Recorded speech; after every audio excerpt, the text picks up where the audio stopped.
ओम शांति। जेॾी महिल तारीख़ 9/11/2023 मिठा मिठा बाप दादा चवनि था, मीठी मीठी ॿार, देह अभिमान में अचण सां ई माया जी चमार लॻंदी आहे। देही अभिमानी रहो त बाप जी हर श्रीमत जो पालन करे सघंदव। प्रश्न आहे, बाप वटि 2 प्रकार जी पुरुषार्थी ॿार आहिनि, उहे कहिड़ा आहिनि? उत्तर आहे, हिकु ॿार जो बाप खां वरसो वठण जो पूरो पुरुषार्थ कंदा आहिनि, हर क़दम ते बाप जी राय ते हलंदा आहिनि। ॿिया पोइ अहिड़ा बि आहिनि ॿार जो बाप खे फारकती ॾियण जो पुरुषार्थ कंदा आहिनि। कोई आहे जो दुख सां छुटण लाइ बाप खे ॾाढो ॾाढो यादि कंदा आहिनि, कोई पोइ दुख में फसणु चाहींदा आहिनि। इहा बि वंडर आहे, बाबा चवनि था। ये भी वंडर आहे। गीता महफ़िल में जल उठी क्षमा। बाप ॿारनि गीत ओम शांति। ॿारनि गीत त ॾाढो बार ॿुधियो आहे। नए ॿार पोइ नए सिर ॿुधंदा हूंदा, जबकि बाप ईंदा आहिनि त अची करे पंहिंजो परिचय ॾींदा आहिनि। ॿारनि खे परिचय मिलियो आहे, ॼाणंदा आहिनि हाणे असां बेहद जे माता पिता जी संतान ठहिया आहियूं। ज़रूरु मनुष्य सृष्टि जो रचयिता माता पिता हूंदो न? ज़रूरु मनुष्य सृष्टि जो रचयिता माता पिता हूंदो, परंतु माया मनुष्यनि जी बुद्धि बिल्कुलु डेड करे ॾींदी आहे। एतिरी साधारण ॻाल्हि बुद्धि में न वेंदी आहे। चईंदा त सभई आहिनि कि असांखे भॻवानु पैदा कयो अथई, त ज़रूरु माता पिता हूंदा न? भक्ति मार्ग में यादि बि कंदा आहिनि। भक्ति मार्ग में सभु यादि बि कंदा आहिनि। हर धर्म वारा गॉड फादर खे ज़रूरु यादि कंदा आहिनि। भगत ख़ुदि त भॻवान न आहिनि न, भगत भॻवान जी बंदगी अर्थात साधना कंदा आहिनि। गॉड फादर त ज़रूरु सभिनि जो हिकु ई हूंदो, अर्थात सभी आत्माउनि जो फादर हिकु ई आहे। सभी जिस्मनि जो फादर हिकु न हूंदो आहे, उहे त अनेक आहिनि। उहे जिस्मानी फादर हूंदे हुए बि हे ईश्वर चई करे यादि सभी कंदा आहिनि। बाप बि सम्झाईंदा आहिनि। मनुष्य बेसमझ आहिनि जो बाप जो परिचय ई भुलिजी विया आहिनि। तव्हां ॼाणंदा आहियो स्वर्ग जो रचयिता ज़रूरु हिकु बाप ई आहे न? हाणे कलयुग आहे, ज़रूरु कलयुग जो विनाश थींदो न? प्रायलोक अक्षर त हर ॻाल्हि में ईंदो आहे। ॿार ॼाणंदा आहिनि सतयुग हाणे प्रायलोक थी आहे। अच्छा, पोइ प्रश्न उठंदो आहे, सतयुग में उन्हनि खे इहो पतो हूंदो कि सतयुग प्रायलोक थी वेंदो, पोइ त्रेता ईंदो? न, उते त हिन नॉलेज जी दरकार ई न आहे। इहे ॻाल्हियूं कंहिंजी बि बुद्धि में न आहिनि। सृष्टि जो चक्कर कीअं फिरंदो आहे, संज पालौकिक बाप केरु आहे, इहे तव्हां ॿार ई ॼाणंदा आहियो। मनुष्य ॻाईंदा आहिनि, तव्हां माता पिता असां बालक तव्हांजा, परंतु ॼाणंदा न आहिनि त चइण बि न चइण जे बराबरि आहे। बाप खे भुलिजी विया आहिनि, इन करे आर्फन ठही विया आहिनि। बाप हर ॻाल्हि सम्झाईंदा आहिनि। श्रीमत ते क़दम क़दम ते हलो, न त कोई समय माया ॾाढो दुख ॾींदी आहे। माया ई धोखेबाज़ आहे। माया सां लिबरेट करणु इहे बाप जो ई कमु आहे न? माया त आहे ई दुख ॾियण वारी। बाबा चवनि था, माया त आहे ई दुख ॾियण वारी। माया सां लिबरेट करण जो बाप जो ई कमु आहे। रावण त आहे ई दुख ॾियण वारो, बाप आहे सुख ॾियण वारो। मनुष्य इन ॻाल्हियुनि खे सम्झी न सघंदा आहिनि। उहे त सम्झंदा आहिनि दुख सुख भॻवान ई ॾींदा आहिनि। बाप सम्झाईंदा आहिनि, मनुष्य दुखी ठहिण जे लाइ शादियुनि में केतिरो ख़र्चु कंदा आहिनि। जो पवित्र पौधा हूंदा आहिनि, हुननि खे अपवित्र ठाहिण जो पुरुषार्थ कबो आहे न?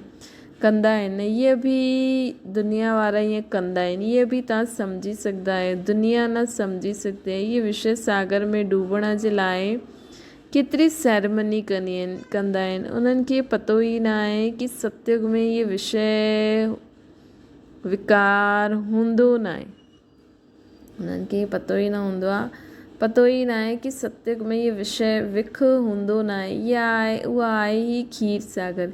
इन खे विषय सागर चइबो आहे न? उहा संपूर्ण निर्विकारी दुनिया आहे। भल त्रेता में 2 कलाक घटि हूंदा आहिनि, त बि उनखे निर्विकारी दुनिया चइबो आहे। हुते विकार जी त ॻाल्हि न आहे। छो जी रावण जो राज्य द्वापर खां शुरू थींदो आहे, त त्रेता खे बि निर्विकारी दुनिया चईंदासीं। अधु आहे न, ज्ञान सागर ऐं अज्ञान सागर। अज्ञान जो बि सागर आहे। मनुष्य केतिरा अज्ञानी आहिनि, बाप खे बि न ॼाणंदा आहिनि, सिर्फ़ु चईंदा रहंदा आहिनि की हीअ चइण सां भॻवानु, हीअ करण सां भॻवानु मिलंदो कुझु न आहे। मथो मारदे मारदे दुखी निधन जा ठही वेंदा आहिनि। तॾहिं मां धनी ईंदो आहे। धनी बिगर माया अजगर सभिनि खे खाई वठंदी आहे। बाप सम्झाईंदा आहिनि माया ॾाढी दुस्तर आहे। बाप सम्झाईंदा आहिनि माया ॾाढी दुस्तर आहे। ॾाढनि खे दोखो मिलंदो आहे।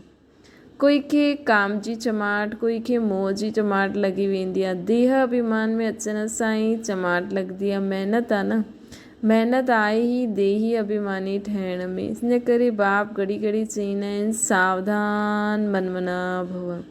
बाप खे यादि न कंदा त माया थप्पड़ लॻाए ॾींदी आहे। इन करे निरंतर यादि जो अभ्यास करो, न त माया उल्टो कर्तव्य कराए ॾींदी आहे। राइट रॉन्ग जी बुद्धि त मिली आहे न। हुते बि मुंहिंजो, किथे बि मुंहिंजो त बाप सां पुछो।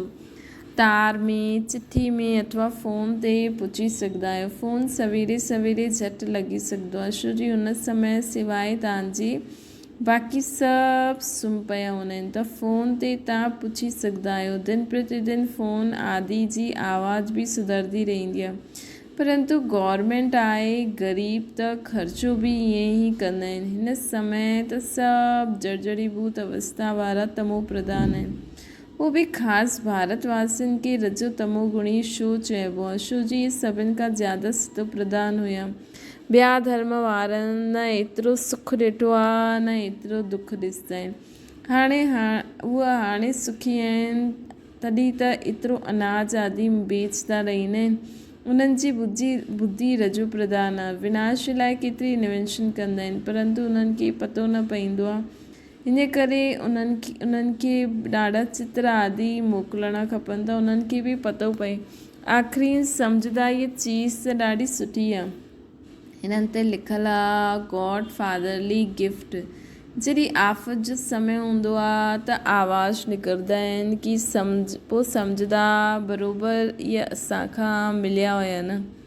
जॾहिं आफ़त जो समय हूंदो आहे त आवाज़ निकिरंदो आहे, पोइ सम्झंदा आहिनि बराबरि इहे असांखे मिलियो हुयो। चित्र मोकिलंदासीं त हिन चित्रनि सां ॾाढो कमु निकिरंदो आहे। बाप खे वीचारा ॼाणंदा ई न आहिनि। सुखदाता त उहो ई बाप आहे न। सुखदाता त उहो ई बाप आहे। जॾहिं उन्हनि खे यादि, त सभई उन्हनि खे यादि कंदा आहिनि। चित्रनि सां सुठी रीति सम्झी सघंदा आहिनि। हाणे ॾिसो, 3 पैर पृथ्वी जा बि न मिलंदा आहिनि, पोइ तव्हांखे पूरे सॼे विश्व जो मालिक ठही वेंदासीं असां। किथे हाणे असांखे 3 पैर पृथ्वी बि नथी मिले, पोइ असांखे पूरी विश्व जा मालिक ठही वेंदासीं। इहे चित्र विलायत में बि ॾाढी सर्विस कंदा। ॿारनि खे इन चित्रनि जो एॾो दरकारु न आहे, ख़र्चो त थियणो ई आहे, क़दुरु न आहे। ॿारनि खे इन चित्रनि जो एतिरो क़दुरु न आहे जेतिरो हुजिणो खपे। ख़र्चो त थियणो ई आहे। राजधानी स्थापना करण में हुन गवर्नमेंट करोड़ रुपए ख़र्च थी वेंदा आहिनि हुन गवर्नमेंट जा। ऐं लाखों मर्द आहिनि। हिते त मरण जी कोई ॻाल्हि न आहे। श्रीमत ते पूरो पुरुषार्थ करिणो, तॾहिं श्रेष्ठ पद पाए सघंदव, न त पुठियां सजा खाइणे जे समय ॾाढो पछताईंदव। इहे बाप बि आहे त धर्मराज बि आहे। पतित दुनिया में अची करे ॿारनि खे 21 जन्मनि जे लाइ स्वराज्य ॾींदा आहिनि बाबा। हाणे असांखे बाबा 21 जन्मनि जे लाइ स्वराज्य था ॾियनि। अगरि पोइ कोई विनाशकारी कर्तव्य कयो त पूरी सजा खाईंदो। ईअं न जो थींदो उहो ॾिठो वेंदो। ॿिए जन्म जो कंहिं वेही वीचार करे। मनुष्य दान पुण्य बि ॿिए जन्म जे लाइ कंदा आहिनि। त बाबा चए थो इन करे पंहिंजे कर्मनि ते ध्यानु ॾियो। त ईअं न की ॿिए कीअं अॻियां ॾिसंदासीं कीअं ॾिठो आहे। त बाबा चवनि था ॾिसो मनुष्य बि ॿिए जन्म जे लाइ दान पुण्य कंदा आहिनि। तव्हां हाणे जो कंदा आहियो उहो 21 जन्मनि जे लाइ, उहा जो कुझु कंदा आहिनि अल्पकाल जे लाइ, एवजो पोइ बि नर्क में ई मिलंदो आहे। तव्हांखे त स्वर्ग में एवजो मिलंदो, राति ॾींहं जो फ़र्क़ु आहे। त स्वर्ग जे में 21 जन्मनि जे लाइ प्रारब्ध पाईंदा आहियो। हर ॻाल्हि में श्रीमत ते हलण सां बेड़ो पार आहे। बाप चईंदा आहिनि त ॿारनि खे मां नैननि ते विहारे करे मथे वठी आराम सां वठी हलंदमि। बाबा असांखे पंहिंजे नैननि ते विहारे करे आराम सां वठी हलंदा न शिव बाबा। बाबा चईंदा आहिनि तव्हां ॾाढो दुख उठायो आहे न, हाणे चईंदो आहे मूंखे यादि करो, तव्हां नंगा आया आहियो, इहा पाट वॼायो। असां आत्मा निराकार रूप में नंगा आयासीं ऐं इहे पाट वॼाया। हाणे पोइ वापसि असांखे हलणो आहे। इहा असांजो अविनाशी पाट आहे। हिननि खे कोई बि साइंस घमंडी सम्झी न सघंदा आहिनि। आत्मा एतिरो नंढो स्टार आहे, हुन में अविनाशी पाट सदा जे लाइ भरियलु आहे न।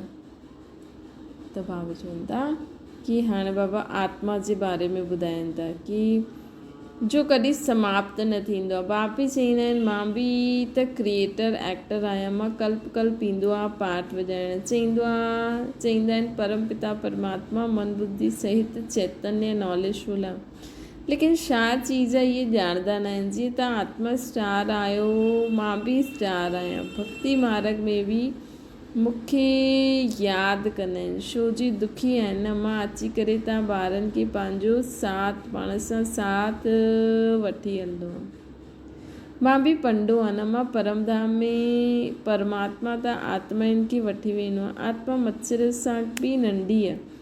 ये सम्झ बि तव्हां ॿारनि खे हाणे मिलंदी आहे, केतिरो सुठी रीति सम्झाईंदा आहिनि। बाप चईंदा आहिनि तव्हांखे विश्व जो मालिक ठाहींदो आहे, बाक़ी दिव्य दृष्टि जी चाबी मां पाण वटि रखंदो आहियां। इहे कंहिंखे न ॾींदो आहे, इहे भक्ति मार्ग में मुंहिंजे कमु ईंदी आहे। उहे बाप चईंदा आहिनि मां तव्हांखे पावन पूज्य ठाहींदो आहे, माया पतित पुजारी ठाहींदी आहे। सम्झाईंदा त ॾाढा आहिनि, परंतु कोई बुद्धिवान सम्झे। ये टेप मशीन ॾाढी सुठी चीज़ आहे। ॿारनि खे मुरली त ज़रूरु ॿुधणी आहे। ॾाढा सिकिलदा ॿार आहिनि। बाबा खे बांधेलियूं गोपिकाउनि ते ॾाढी तरस पईंदी आहे न। बाबा जी मुरली ॿुधी करे ॾाढो ख़ुशि थींदा आहिनि। ॿारनि जी ख़ुशी जे लाइ छा न करिणो खपे। बाबा खे त राति ॾींहुं गांव जी गोपिकाउनि जो ख़्यालु रहंदो आहे। निंड बि फिटी वेंदी आहे। छा युक्ति रचूं, कीअं ॿारनि खे दुख सां छुड़ायूं। कोई त पोइ दुख में फसण जी तयारी कंदा आहिनि, कोई त पुरुषार्थ कंदा आहिनि वरसो वठण जो, त कोई पोइ फारक ते ॾियण जो बि पुरुषार्थ कंदा आहिनि। दुनिया त अॼुकल्ह ॾाढी ख़राबु आहे। कोई ॿार त बाप खे मारण में बि देरी न कंदा आहिनि। बेहद जो बाप केतिरो सुठी रीति सम्झाईंदा आहिनि। मां ॿारनि खे एतिरो धन ॾींदो आहे जो कॾहिं दुखी न थींदव। त ॿारनि खे बि एतिरो रहमदिल ठहिणो खपे कि सभिनि खे सुख जो रास्तो ॿुधायूं। बाबा चवनि था अॼुकल्ह त सभी दुख ॾींदा आहिनि, बाक़ी टीचर कॾहिं दुख जो रास्तो न ॿुधाईंदा। उहो पढ़ाईंदा आहिनि। पढ़ाई सोर्स ऑफ इनकम आहे। पढ़ाई सां शरीर निर्वाह करण लाइक़ु ठाहींदा आहिनि। माउ बाप सां भल वरसो मिलंदो आहे, परंतु उहो छा कम जो। जेतिरो जास्ती धन ओतिरो पाप ॾाढो कंदा आहिनि। न त तीर्थ यात्रा करणु ॾाढी नम्रता सां वेंदा हुया, परंतु कोई खे तीर्थ यात्रा ते बि शराब खणी वेंदा आहिनि, पोइ छिपाए करे पीअंदा आहिनि। बाबा जो त ॾिठल आहे शराब बग़ैर रही न सघनि। ॻाल्हि न पुछो। लड़ाई में वञण वारा बि ख़ूब शराब पीअंदा आहिनि। लड़ाई वारनि खे पंहिंजी जान जो ख़्यालात न रहंदा आहिनि। सम्झंदा आहिनि आत्मा हिकु शरीर छॾे वञी करे ॿियो शरीर में वेंदी। तव्हां ॿारनि खे बि हाणे ज्ञान मिलंदो आहे। इहे छीची शरीर छॾिणो आहे। बाबा चवनि था हाणे असां ॿारनि खे बि ज्ञान मिलंदो आहे कि हाणे असांखे बि इहे छीची शरीर छॾिणो आहे। उन्हनि जो त कोई ज्ञान न आहे, उन्हनि खे त कोई ज्ञान न आहे, परंतु आदत पयल आहे मरणो मारणु। हिते त असां आपे ई वेठे बाबा वटि वञणु चाहींदा। इहा पुराणी ख़ाल आहे न। जीअं सर्प बि पुराणी खाल छॾे ॾींदा आहिनि, ठंडी में सुखिजी वेंदी आहे त उतारे ॾींदा आहिनि, ताम जो बि इहा ॾाढो छीछी पुराणी खाल आहे। पाठ वॼाईंदे हाणे हिनखे छॾिणो आहे, हाणे असांखे न पुराणी खाल खे छॾिणो आहे, बाबा वटि वञिणो आहे न। बाबा युक्ति त ॿुधाईंदा आहिनि, ॿार मन मना भव, मूंखे यादि करो बसि। ईअं वेठे वेठे शरीर छॾे ॾींदव। सन्यासियुनि खे बि ईअं थींदो आहे न, वेठे वेठे शरीर छॾे ॾींदा आहिनि।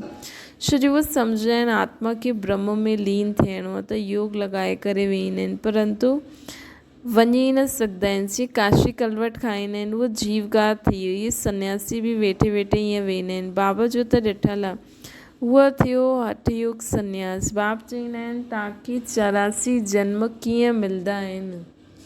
बाबा सम्झाईंदा आहिनि असांखे कि असांखे 84 जन्म कीअं मिलंदा आहिनि। तव्हांखे केतिरी नॉलेज ॾींदा आहिनि, न कोई वेलो ई श्रीमत ते हलंदो आहे। देह अभिमान में अचण सां पोइ बाप खे बि पंहिंजी मत ॾियणु लॻी पवंदा आहिनि। बाप सम्झाईंदा आहिनि देही अभिमानी ठहो, मां आत्मा आहियां। बाबा तव्हां ज्ञान जो सागर आहियो, बसि बाबा तव्हांजी राय ते ई हलंदमि। क़दम क़दम ते ॾाढी सावधानी खपे असांखे।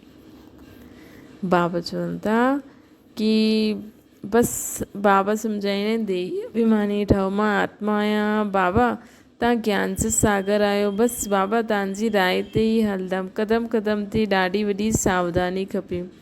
भूलियूं त ॾाढी थींदी रहंदियूं आहिनि, पोइ पुरुषार्थ करिणो पवंदो आहे। किथे बि वञो बाप खे यादि कंदा रहो। विक्रमनि जो बोझो सिर ते ॾाढो आहे। बाबा चवनि था किथे बि वञो बाप खे यादि कंदा रहो, सिर ते विक्रमनि जो बोझो ॾाढो आहे। कर्म भोग बि त चुकतो करिणो हूंदो आहे न, पिछाड़ी त ईअं कर्म भोग छॾंदो न। श्रीमत ते हलण सां ई पारस बुद्धि ठहिणो। श्रीमत ते हलण सां ई असांजी बुद्धि पारस बुद्धि थी वेंदी। त बाबा चवनि था साथ में धर्मराज बि आहे, त रिस्पॉन्सिबल उहो थी वियो न। त बाबा चवनि था श्रीमत ते हलण सां असांजी बुद्धि पारस बुद्धि थी वेंदी। साथ में पोइ धर्मराज बि आहे, त रिस्पॉन्सिबल उहो थी वियो। बाप वेठो आहे, तव्हां छो पंहिंजे ते बोझ रखंदा आहियो। बाप वेठा आहिनि, असां त पंहिंजे मथां छो बोझ रखूं। असांखे त सिर्फ़ु बाबा चवनि था न मूंखे यादि करो। बाबा ई असांखे माया ते जीत पाराए सघंदा आहिनि। बाबा ई असांजे पापनि जो बोझ सां मुक्त करे सघंदा आहिनि। रोज़ु असांखे हर घड़ी बाबा खे यादि करो, ताकी बाबा असां में बाबा जी यादि सां असां में दैवी गुणनि जी बि धारणा थींदी वेंदी। बाबा जी यादि सां सभिनि में दैवी गुणनि जी धारणा थींदी वेंदी। बाबा जी यादि सां असां में सभिनि जा पाप भस्म थींदा वेंदा। बाबा जी यादि सां असां के हर श्रीमत बि पालन थींदी वेंदी। त ॾिसो बाबा जी यादि सां केॾो फ़ाइदो आहे। बाबा जी यादि सां ई असां पावन थींदा वेंदासीं। पतित पावन बाप खे पतितनि जी महफ़िल में अचिणो हूंदो आहे। पतित पावन बाप खे पतितनि जी महफ़िल में पावन ठाहिणु अचिणो हूंदो आहे। इहे त कोई नई ॻाल्हि न आहे। अनेक बार पाठ वॼायो आहे, पोइ वॼाईंदा ई रहंदा। अनेक बार बाबा पाठ वॼायो आहे, पतितनि जी महफ़िल में अची करे पतितनि खे पावन ठाहिणु, त इहे बाबा वॼाईंदा ई रहंदा। इन खे ई वंडर चइबो आहे न। अच्छा, मीठी मीठी सिकिल जे ॿारनि प्रति माता पिता बाप दादा, पारलौकिक माता पिता बाप दादा जो पारलौकिक बाप दादा जो मीठी मीठी सिकिल जे ॿारनि प्रति यादि प्यार ऐं गुड मॉर्निंग। रूहानी बाप जी सभिनि रूहानियुनि ॿारनि खे नमस्ते। असांजी बि रूहानी माता पिता बाप दादा खे यादि प्यार गुड मॉर्निंग ऐं नमस्ते। धारणा जे लाइ मुख्य सार बाप समान सभिनि खे दुखनि सां लिबरेट करण जो रहम करिणो आहे। त अॼु सॼो ॾींहुं सभिनि खे सर्व दुखनि सां लिबरेट करण जो रहम करिणो असांखे। सुख जो रास्तो सभिनि खे ॿुधाइणो, असांखे सभिनि खे सुख जो रास्तो ॿुधाइणो। ॿियो आहे कोई बि विनाशी अर्थात उल्टो कार्य न करिणो। श्रीमत ते 21 जन्मनि जे लाइ पंहिंजी प्रालब्ध ठाहिणी आहे। कदम कदम ते सावधानी सां हलणो आहे। वरदाना वाइदनि जी स्मृति द्वारा फ़ाइदो उठाइण वारा सदा बाप जे ब्लेसिंग जे पात्र ठहो। जो बि वाइदो मन सां बोल सां अथवा लिखी करे कंदा आहियो उन्हनि खे स्मृति में रखो त वाइदे जो पूरो फ़ाइदो उठाए सघंदासीं। चेक करो कि केतिरी बार वाइदो कयो, केतिरी बार निभायो। वाइदो ऐं फ़ाइदो इन ॿिन्हिनि जो बैलेंस रहे त वरदाता बाप द्वारा ब्लेसिंग मिलंदी रहंदी। जीअं संकल्प श्रेष्ठ कंदा आहियो ईअं कर्म बि श्रेष्ठ हुजे त सफलता मूर्त थी वेंदा। स्लोगन आहे स्वयं खे अहिड़ो दिव्य आईनो ठाहियो जंहिंमें बाप ई दिखाए में ॾिए, तॾहिं चईंदासीं सची सेवा। अर्थात पंहिंजे मन बुद्धि संस्कार खे एॾो क्लीन शुद्ध करे छॾो, पुराणो कुझु बि न रहे, सिर्फ़ु बाबा जहिड़ा संकल्प, बाबा जी जहिड़ी बुद्धि, बाबा जहिड़ा संस्कार, तॾहिं असां द्वारा बाप ॾेखारे में ॾींदो। अर्थात असांजी संकल्प बोल कर्म द्वारा ई, चाल चलन व्यवहार द्वारा ई माण्हुनि खे लॻंदो इहे त बाप समान आहे। त इहे ई सची सेवा असांखे करणी। अच्छा, ओम शांति। बाबा खे यादि करो।